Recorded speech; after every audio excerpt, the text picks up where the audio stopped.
6th in the league, 2 points off of 4th place.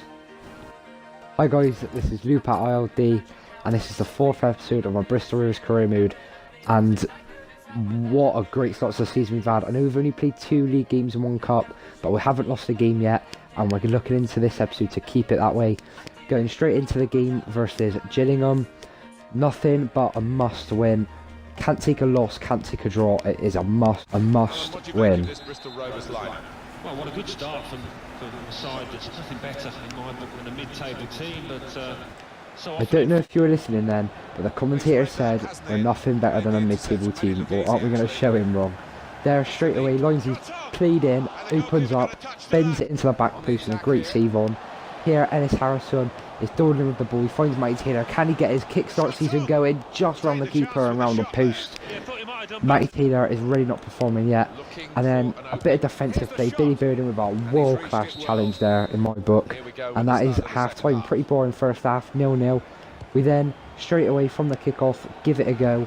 Ball's being played about. Billy Bowden's dawdling with it. He gives it to Lee Brown. Lee Brown ends up finding Christian Montano, who keeps the ball, just shielding it. Gives it back to Matty Taylor, who does in fact find Brown again. Brown slots in Harrison. Harrison slots it back to Brown. Brown sweaties it across goal for Chris Lyons, who blasts that into the top left corner. Hit that one out. 1-0. Our defence was very, very strong in this game. So after that goal going in, I didn't really expect to lose. But you know what? We've been dealt a lot of misfortunate events, and anything can happen. There again, Daniel Ledbetter played straight through within minutes. He was getting a nosebleed playing that far up the pitch, and he smashed that one into the top left. It did in fact go down as an own goal, which was pretty weird. But if you know why, please put that in the comment section. Here, Gillingham knew they needed a goal, so they hit us straight away. Straight after the half, a poor challenge from Lee Brown. Left him in on goal, but a great save from Mildenhall, who I accidentally left in the squad. I was meant to play Gu Chow, but I left Mildenhall in. And then minutes later, in the 68th minute, they're through again. O'Donnelly with a great strike, but easily flicked around the post by Mildenhall. Montano was having a great game, and he was found down the left-hand side. He did in fact play Harrison through. Harrison found Matty Taylor. Can he score? He must. No, he doesn't. An easy save for the keeper, and he eventually gathers it. Matty Taylor is in a big situation in whether he's going to stay at the club, because he's got a lot of attraction from other sides and he's not doing enough. Some crazy dribbling from their midfielder, slotted in the striker, and he put it in the back of the net, but luckily Wolves offside. That would have really given it a great finish to the game. But as you saw, we did win 2-0. Huge 3 points. The lads played outstanding. The game was pretty even. Matty Taylor really is lacking. Should I leave him at the team when you've got cup games and Easter's playing well, Walters is playing well? I know Gaffney can do a job for us. Should I be playing Matty Taylor? Should I stick with him? If you lot want to put in the comments what you think I should do. Matty Taylor has in fact been Bristol Rovers' top goal scorer for the last 2 years running, and he does seem to start off quite slowly, but I think I want to keep him in. I think once he gets 1 or 2 goals, I'll start knowing how to use him, and he'll start banging them in. There we saw that O'Shea, the player from Chesterfield, could leave. I wanted to see what he was like. I didn't in the end, as I've got my eyes on a few players. In real life, Bristol Rovers have signed on loan and transferred a few players in the January window, so I think I will be possibly going in for them. But here we had a cup game away to Oxford. We had Gu Chow in goal. Left back we had Little. In the end we put right back Clark Salter, and then centre halves McChrystal and Clark. Right mid Byron Moore. In the middle of the park we have Manzel and Ollie Clark, and then left mid we have Jake Goslin. Up front we go Jermaine Easter and Waters with Gaffney on the bench. In case you lot didn't know, Ollie Clark, our left centre mid, and James Clark, our right centre back, are in fact brothers. So both Bristolian lads, nice to know, I believe. There we see we get a nice early free kick, and the best thing that can happen when you've on the break, nice free kick, keeping momentum, your controllers die. So this possibly gave me a chance to think about what I was going to do to perfect my free kick routine, because I do have quite a few. I ended up going straight back in, and I thought I would rather a left mid on this so the right mid can make a run into that massive gap you can see, but Goslin was the one who in fact made the run. The ball was slotted straight into him and everyone's in his way, but he still finds the bottom right corner. 1-0 away from home, and as you remember in the last episode, this is a huge competition to me. Oxford came fighting in the 60th minute, the 80th minute, but nothing could quite come for him. Quite a boring game. But at this point, we were just looking to keep hold of the lead and progress to the third round of the EFL Cup. Byron Moore was put through on goal, in on the plate. What a chance he had to finish the game off. Leave no room back for Oxford, but just wide. We then were progressing with the ball, getting it further up the pitch. Jermaine Easter was put in. Could he finish the job? No, he can't. Over the bar. Massive chance gone begging. Can we cling on with just minutes to go? Yes, we can. What a great win that is against Oxford. 1-0, job was done. Pretty much identical stats, really even game. We just were that little bit extra clinical and took the 1-0 lead away from home to Oxford. Third round, big boys are in the cup now. Hopefully we can get one of them, and you will see at the end of the episode who we do in fact sign. Make sure you stay tuned for that, because it is big. Here we had a game coming up against Sheffield United.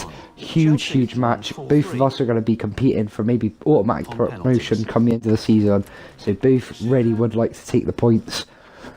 A point probably wouldn't be enough, as we would want to jump away from each other in the table, get a few extra points to go past the other, or get a bigger margin in between us.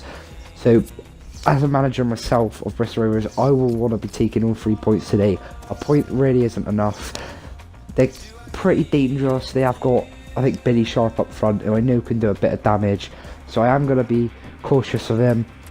I know that in real life they're pretty good at the moment, so if they're anything like they are on FIFA, it's going to be a hard game. Probably have to seal it out to maybe a 1-0 win. If we can get 2-goal advantage, I don't see them coming back, but let's go straight into it.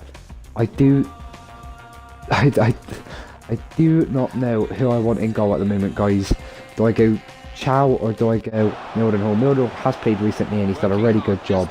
Anyway, into the gameplay. Montano nicked the ball and he found space down the left hand side. He slotted in Matty Taylor, who then found Harrison. Harrison held up the ball really well, really clever, gave the ball to Matty. Matty showed why he's in the team, playing a lovely ball out to Billy Bowden, who cut inside, penalty. Great play from Bristol Rovers, and even better dribbling from Billy Bowden. We know what he's good at. That's a penalty. I'm sat here thinking, who takes it? Matty Taylor, not kick-started his season yet for us. Could this be make or break? If he scores this, I think he's gonna really get the goals, but if he misses, I've got to drop him. Matty Taylor steps up, the arrow's there to help us. Top right, keeper dives the wrong way. His season starts now. Hopefully we can start getting a few goals with him, get him back on track. Guys, it took to the 80th minute for there to be another clip. Sheffield United were really the side that has cancelled everything out, and then, like I said, Billy Sharp in on goal, top right corner. What a great strike that is, but it's horrible to see that go in. 1-0, 9 minutes to go. I need subs. I bring Harrison and Taylor into midfield. I bring Easter on up front for lines. I put Sinclair right back, take Ledbetter off for Rory Gaffney. Hopefully they can do the job. 1-0 really isn't what I want to be. Like I told you earlier, I want to win this game. It'll be a really big win, and we really need it. But then in the 90th minute, they were pressing. I thought, I ain't won the game, let's just not lose it now. So we did win the ball from a sloppy pass, and we're going to have to take the 1-0 draw. I'm absolutely gutted. I really did not want to drop points against Sheffield United. As you will see in a minute, they're just points behind us in the league. They're actually 1 place under us. If we could have got a win, we could have taken the gap from, I think, 1 point to 4. This early on in the season, to have a 4-point gap would be crazy, because that means we would get the chance to drop a few points. Here you see, we did actually go over, because I wanted to see the tables. I wanted to see what round of the EFL Cup we were in. I believe it's the last 32, it is round 3. I want to see who we're playing, and I want to see the league tables. I'm absolutely gutted. You don't know how horrible that felt. Here's the league table. We're actually a point ahead of Sheffield United, who are in 5th, we're 4th. A win would have in fact taken us to 3rd place, level with Oxford. They would have been ahead on goals scored.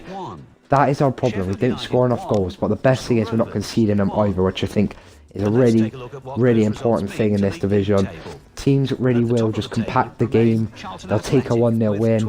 So if we're not conceding, then that's a good thing, but when we are conceding, we really need to get our goal threat up. There it is. Manchester City in the EFL round 3. What a huge game that is. Away as well. brilliantly out game for the boys. It will be a live video, I can't wait. I'm going to sign out here. This has been Luke at ILD. Please like, subscribe, I'll catch you all next time.